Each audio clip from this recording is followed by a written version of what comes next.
दिल से सुनोगे तो दिल दहल जाएगा और आपस में बातों को करोगे तो रायता।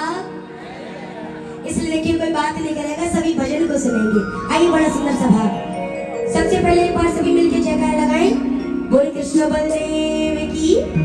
हमारे ब्रज के अंदर ये दो ही जयकारे ऐसे हैं, किसी भक्त से कहो मत कहो, भक्तों के सुनते ही अपने आप हाथ खड़े हो जाते हैं। जैसे ब्रज का पहला जयकारा जय जय श्री, और हाथ उठ रहे हैं आगे, देख लो ये कंजूसी हो रखी है, ऐसा नहीं, जय जय श्री। और ब्रज का दूसरा जयकारा हर हर महा। तो ये एक छोटा सा महाराज मैं आपको सुनाऊंगी। एक कहते हैं ना कि अकाल मृत्यु वो मरे जो काम करे चांडाल का, और मौत भी उसका क्या बिगाड़े जो भक्त हो महान। और शंकर भगवान की एक बार की बात, देखो सभी ध्यान से सुनो। एक बार की बात, शंकर भगवान भागे भागे गए गौरा मैया के पास और जाकर के कहने लगे, अरे गौरा तुम मेरा एक काम करोगी? गौरा मैया कहने लगी, प्रभु भाग भाग मैं घोटूंगी।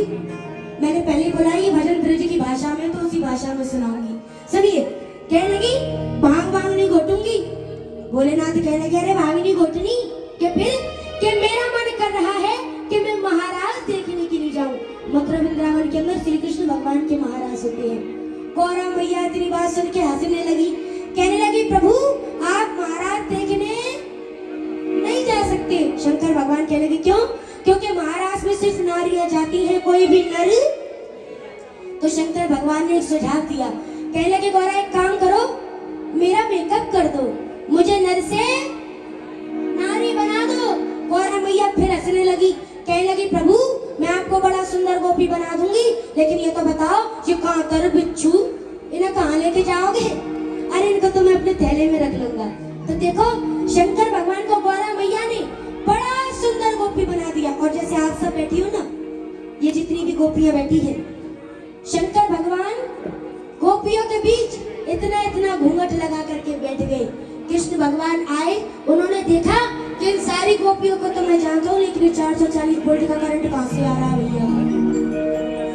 कहने लगे, अरे गोपी तुझे मैंने पहली बार देखा है, जरा घूंघट हटा करके अपना मुखड़ा तो दिखा। जो गोपी ने घूंघट हटाया तो भैया मुखड़ा तो इतना सुंदर जैसे चंद्रमा समान, लेकिन जब वह गोपी को हाथ पकड़ो तो ऐसा लगो जैसे कहूँ पहलवान को हाथ हो। कृष्ण भगवान चक्कर में पड़ गए और उस गोपी से एक छोटा सा प्रश्न करने लगे। कहने लगे, क्या सुनेगा? हो क्या तेरी चौड़ी है कलैया, ये पूछे तो से कृष्ण कन्हैया। गोपी चेहरा इतना सुंदर है, लेकिन तेरी चौड़ी है कलैया, ये पूछे तो से कृष्ण कन्हैया। हो कहाँ से तू आई महाराज में, चौड़ी है कलैया, ये पूछे तो से कृष्ण कन्हैया। सारी लोगे चौड़ी है कलैया, ये पूछे तो से कृष्ण कन्हैया। हो कहाँ से तू आई महाराज में, चौड़ी है कलैया। और भोले भंडारी बने नर से नारी, ध्यान से सुनिए, भोले भंडारी बने नर से नारी, चल तीर रास रचारी और पकड़ कलाई कहे कन्हाई, लगे हैं यो समझारी। पकड़ कलाई कहे कन्हाई, लगे हैं यो समझाने। अरे गोपी के तेरी चौड़ी है कलैया, चौड़ी है कलैया, ये मुझे तुझे कृष्ण कन्हैया, चौड़ी है कलैया। ताली बजाइए, जय हो, जय हो।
मैं तेरे लेके बलैया तेरे लेके बलैया तुझे तो से जश्न कन्हैया कहाँ से तू आई महाराज से बड़ी बलैया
अच्छी जानी पहचानी तो उन्होंने क्या किया अपनी आंखें बंद की और आंखें बंद करके ओम नमः शिवाय का जाप किया तो मन के अंदर साक्षात प्रभु भोले भंडारी नजर आ गए। लगाओ जयकारा बोल गोपेश्वर महादेव की जय जय श्री। अब कृष्ण भगवान मन प्रसन्न होने लगे कि आज तो प्रभु वेश बदल करके आ गए, अब जब ये आ गए हैं तो मैं भी इनको खूब परेशान करूंगा। तो कृष्ण भगवान उस गोपी को छेड़ रहे हैं और कह रहे हैं क्या गोपी तुझे मैंने गोपी तुझे मैंने पहचान ली है ओ गोपी तुझे मैंने पहचान ली है साची साची अपने मन की तो से कह रही है गोपी तू मैंने पहचान ली है और साची साची अपने मन की तो से कह अब हम तो पकड़ के ले जाएंगे नंदगांव। गोपी कहने लगी प्रभु मुझे नंदगांव ले जाकर के क्या करोगे? तो कहने लगे पौसी गई यार हमारे यहाँ पे तुम वहाँ चलियो और वहाँ चल के तू खाइयो दूध मलैया